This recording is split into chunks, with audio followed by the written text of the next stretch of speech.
Welcome back to Investing Talk Podcast. Today, we're tackling a question that, well, it's probably on your mind quite a bit when looking at specific companies. That question is QLR a good time to buy right now? We've gathered some really fascinating insights from two pretty distinct analyses of QLR Technology Group. One offers a, let's say, more cautious perspective. It highlights risks, financial challenges, stuff that might make you pause. Right. But the other one, it paints a picture of, well, rapid growth and some really promising catalysts. Almost sounds like two different companies. It's quite the contrast, yeah. So our mission today is to really explore these different viewpoints, help you get a more comprehensive understanding of where KULR stands now and maybe where it's headed. And hey, before we jump in, if you find these explorations helpful, you know what to do. Hit that subscribe button, maybe leave us a like. Definitely helps us out. And share your thoughts in the comments. Oh, and if there's a specific company you'd like us to look into, just let us know below. Okay, so let's unpack this. KULR Technology Group. Seems like it's moving, but which way? Let's kick things off with that first look, the more traditional investment analysis. This is based on data from, what, maybe 6-9 months ago? Yeah, roughly. It focuses on fundamentals, technicals, risks, the standard stuff. And like you said, this source might give investors a bit of, well, hesitation. Okay, so where did it start? Well, this analysis really zeroed in on the reported financials for the fiscal year ending December 31st, 2024. Those numbers came out back in March 2025. And looking at the fundamentals then, revenue, yes, it did grow significantly, hit $10.8 million in 2024. Which sounds good on its own. What was the growth rate? A solid 61% increase from the $6.7 million in 2023. So yeah, on the surface, that looks pretty positive. Okay, but I sense a but coming. There usually is, isn't there? The net loss for 2024 actually went up slightly. It was $21.4 million compared to $19.2 million in 2023. So more sales, but bigger losses. Ouch. Exactly. The company was still operating firmly in the red, and those losses were growing. And maybe even more concerning, gross margins took a big hit. How bad? They fell pretty dramatically, down to 13% in 2024 from 27% the year before. Wow, halved. Why such a drop? Well, the analysis pointed to a couple of things. Partly a strategic shift towards lower margin mining operations and also some significant upfront expenses tied to that. And crucially, back then, there was no official guidance for 2025 earnings. It really painted a picture of a company depending heavily on, raising more capital just to keep going. Right. That lack of guidance always makes you a bit nervous. Okay, profitability is a challenge despite revenue growth. How did their overall financial health look at the end of 24? Cash situation, debt. Yeah, good question. End of 2024, cash and equivalents were $6.9 million. That was actually down from $8.2 million at the end of 2023. So cash was decreasing. Not ideal when you're losing money. Not ideal. Total debt was $4.7 million, which, wasn't alarmingly high on its own. No major long-term debt coming due in 2025. But here's the kicker. Operating cash flow, it was deeply negative. Minus $17.9 million in 2024. Worse than the year before. Even worse than the negative $15.8 million in 2023. And this reflected basically huge investments in their mining infrastructure. They were burning cash to build out those operations. So the analysis pretty clearly suggested, look, if these losses keep up, they're likely going to need more financing in 2025. It pointed to a company needing to find its financial footing fast. Okay, so impressive top-line growth, yes, but underneath a lot of red ink, shrinking cash, negative cash flow. It's that classic small-cap growth story sometimes, right? High burn rate. Exactly. A lot of potential maybe, but a lot of risk. What about their competitive position then? Especially with this push into Bitcoin mining, how do they stack up? Right, so how are they positioning themselves? Initially, KULR was known more for thermal management, battery safety tech. Yeah, that's what I remember them for. But they'd recently pivoted, or expanded rather, into digital asset mining, specifically large-scale Bitcoin mining. As of August 2025, they were running about 3,570 Bitcoin miners down in Paraguay, scaled up to around 750 petahash per second. 750 PHs. Yeah. That sounds like a lot of computing power. It is a lot, yeah. A petahash is a quadrillion calculations per second. So 750 is substantial, but compared to the really big established North American Bitcoin miners, they were still a relatively smaller player. Growing in Latin America, yes, but not quite in the same league yet. Gotcha. And what about their strategy in mining? Well, they had this dual acquisition strategy. They were doing their own mining and they were buying Bitcoin on the open market. Interesting. Hedging their bets or doubling down?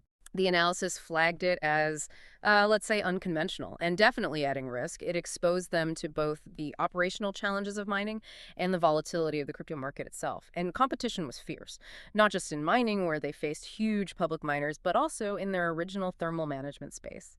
Lots of established players there, too. Pressure from all sides, really. Okay, so challenging financials, tough competition, and a pretty speculative crypto angle. Yeah. Given all that, how did the stock itself look on the charts around mid-2025? Yeah, connecting it to market perception. The Right. technicals, as of August 15th, 2025, showed KULR trading around $5.25. It had been bouncing between roughly $4.12 and $6.25. Kind of stuck in a range. Pretty much. Support was seen near that $4.20 level. Resistance up around $6, $6.50, just boxing it in. Yeah. Moving averages were flat, which, usually points to those range-bound conditions. The RSI, Relative Strength Index, was neutral, sort of mid-range between 40 and 55. They're not overbought, not oversold. Exactly. And the AGA-D indicator showed a little bit of bearish divergence, suggesting maybe limited upside in the near term. Volatility was, moderate for a small-cap stock with crypto ties, but headline risk the chance of big news moving the price suddenly was definitely elevated. Right. Always a factor with these kinds of stocks. Yeah. What about news flow and general sentiment back then? Anything major happening? Around that time, August 2025, they did announce the full deployment of those 3,570 miners in Paraguay. So, an operational update. Yeah. Hitting a milestone. Hitting a milestone, yeah. But beyond that, a noticeable lack of coverage from mainstream sell-side analysts that can sometimes be a red flag for institutional interest or lack thereof. Social media sentiment was leaning moderately negative. You saw concerns about potential dilution from future stock sales, execution risk on the mining strategy, and just the general uncertainty around Bitcoin mining profitability. Any insider moves? Buying or selling? There was some minor activity. The CTO had some shares withheld for taxes in August 25, which is pretty standard, but no significant open market buying or selling by insiders that would signal strong confidence or concern. Okay, so this first analysis, this snapshot from earlier in the year, it really highlights quite a few potential problems. Can you just quickly recap those key risks? Absolutely. So boiling it down, the stock-specific risks were pretty clear. Not profitable yet. Big risk of dilution from needing to raise more cash, heavy exposure to Bitcoin price swings. Those falling gross margins were a major worry, and just, limited operating history combined with a strategy that seemed to be shifting quickly that always increases execution risk. Can they actually pull it off? And the market risks. Broader market stuff, too, yeah. General crypto volatility is always there. Potential regulatory changes hanging over the sector. Intense competition, as we discussed. And just being a small cap growth stock makes it more sensitive to things like interest rate changes and overall market liquidity. So the verdict from this first source was pretty cautious then. Very cautious. A 3 out of 10 rating, basically saying it was suitable maybe for short-term trading given the volatility, but highly speculative. Definitely not recommended for a long-term investment unless something major changed. It's a pretty tough assessment, yeah. Okay, a tough assessment indeed. But now, here's where it gets really interesting, right? Because our second source, it tells a very, very different story. Completely different. This one is much more current, focusing on recent actions, upcoming catalysts, and it suggests, rapid expansion and a much stronger financial position, specifically over just the last 3 months leading up to September 2025. It's fascinating how quickly things can apparently change. The timing is key here. Yeah. First source, looking back at end of 2024 data. Second source, bringing us right up to September 2025. It's a much, much fresher perspective. So what were these recent catalysts that paint such a different picture? Okay, let's look at the past 3 months leading into September 25. First, in September itself, KLR launched 6 new commercial off-the-shelf COTS CubeSat batteries, part of their K1S product line. CubeSat, so small satellites. Space tech. Exactly, targeting the fast-growing space power market. This signals a really strategic push into aerospace, a big move beyond just mining, showing innovation in a high-tech area. Okay, that's definitely different. What else? Then, August 2025. This was apparently a massive month for them. They announced record-breaking Q2 2025 financials. Record-breaking. How so? Revenues surged 63% year over year, came in at $3.97 million for the quarter, driven by strong product sales. The CEO specifically highlighted a robust financial position. Robust. You need numbers. What does robust mean here? It means cash and accounts receivable totaled. Get this. $24.73 million at the end of Q2. Wait, $24.7 million? Yeah. compared to the $6.9 million in cash at the end of 2024. Exactly. It's a huge jump. Not just a little improvement, it's like a fundamental change in their liquidity. A game changer, potentially. Wow. Okay, that is a game changer. That completely changes the narrative about needing cash constantly. Where did that suddenly come from? Was it just product sales? Great question. So also in August 25, they explicitly mentioned their Bitcoin holdings as a key driver for that balance sheet strength. Ah, so the crypto holdings paid off. Seems like it contributed significantly, and having that stronger cash position, fueled partly by crypto, allowed them to boost R&D spending, invest in new KULR R1 battery products, and even push into AI robotics.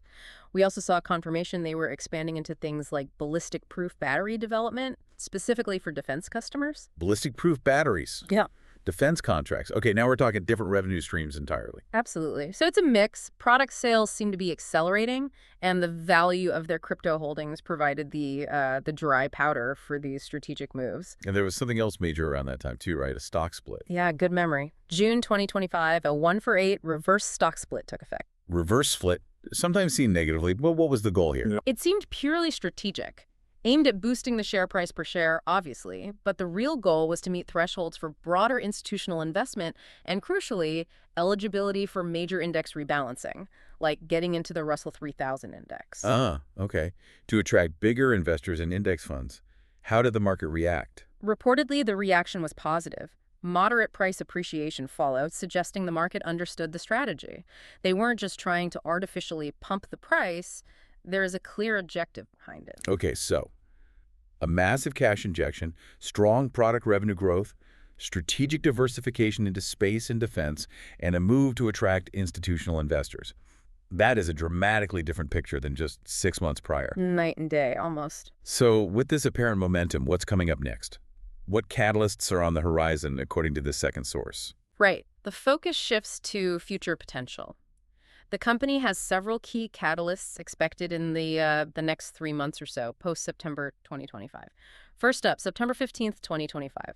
Looking out for institutional buyer filings. These 13F filings could show if big funds started buying after the reverse split and the strong Q2. That would be a huge signal. Yeah, follow them, right? What else? Then, October 1st, 2025, the big one, potentially.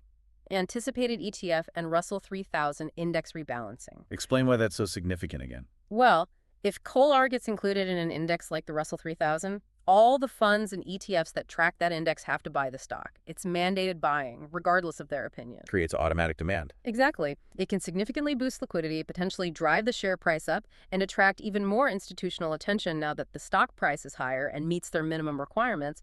It could be a real inflection point. Okay, huge potential catalyst there. What's after October? November 12th, 2025, Q3 earnings release. All eyes will be on this to see if that strong Q2 growth continued. Did product sales keep accelerating? What's the guidance? Crucial update. And then, December 1st, 2025, scheduled launch of a new battery platform product. Reinforces that pivot towards advanced tech, expanding their offerings. So a pretty packed few months ahead with potentially significant news flow. Are there any less confirmed things, rumors, whispers in the market? Always whispers, right? Yeah, a few interesting ones circulating according to this source. Industry chatter suggests KULR might be shortlisted for a decent-sized defense contract for those ballistic-proof batteries. That would be massive validation. Huge. Also, unconfirmed speculation about a potential strategic partnership with a major aerospace company.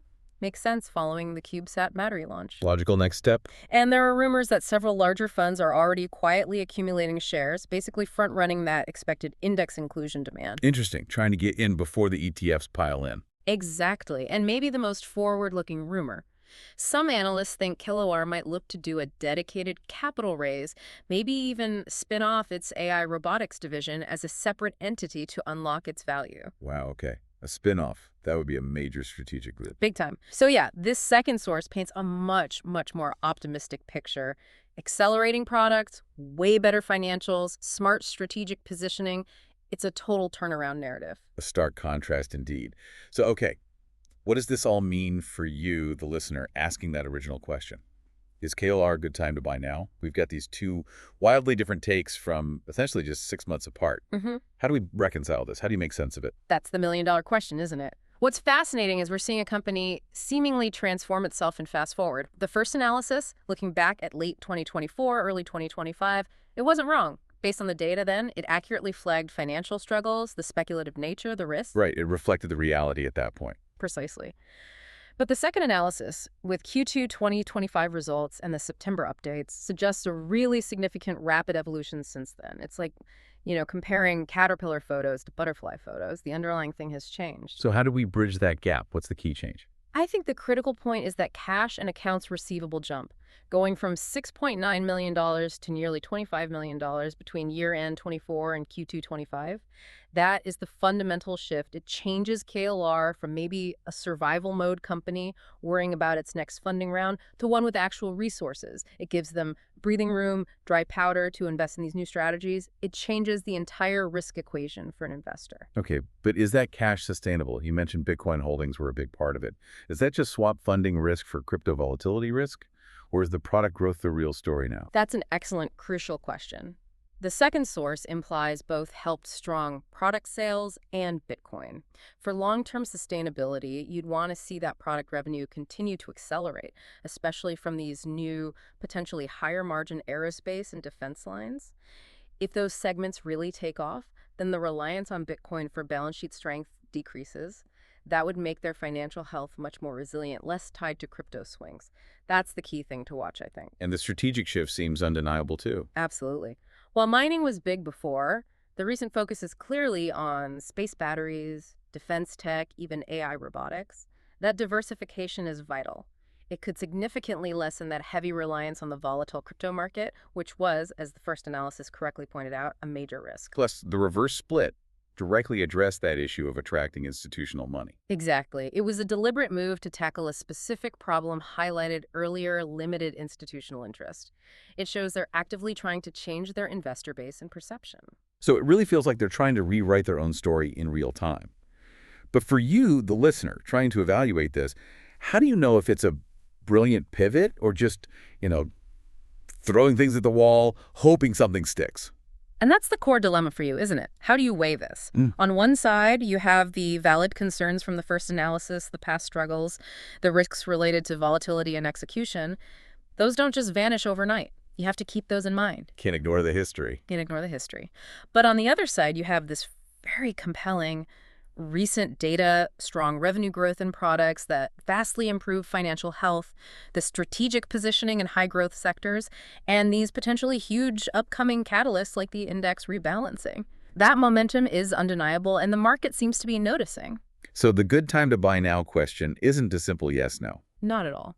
It really comes down to your personal investment horizon. How long are you willing to wait? What's your tolerance for risk, knowing the history? And fundamentally, do you believe management can execute on this new strategy and capitalize on these upcoming catalysts? Are you betting on the recent momentum and the potential of these new high-tech ventures? Or are the past financial concerns and the inherent risks of a small company in transition still too significant for you?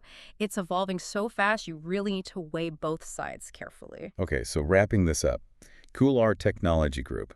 Seems like we've uncovered a company in the midst of a pretty dramatic transformation, shifting away from maybe being seen primarily as a hardware and crypto mining play, Right. towards becoming a company focused on advanced battery platforms for really demanding sectors like space and defense, and even potentially spinning off an AI robotics unit. It's a fascinating story of change. It really is a rapid evolution. So here's something for you, the listener, to think about as we finish.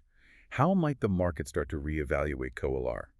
If it's seen less as just a crypto-adjacent stock and more as a diversified, advanced technology innovator, especially with that stronger balance sheet, what could that reevaluation mean for its stock price and its long-term path, looking ahead into 2026 and beyond?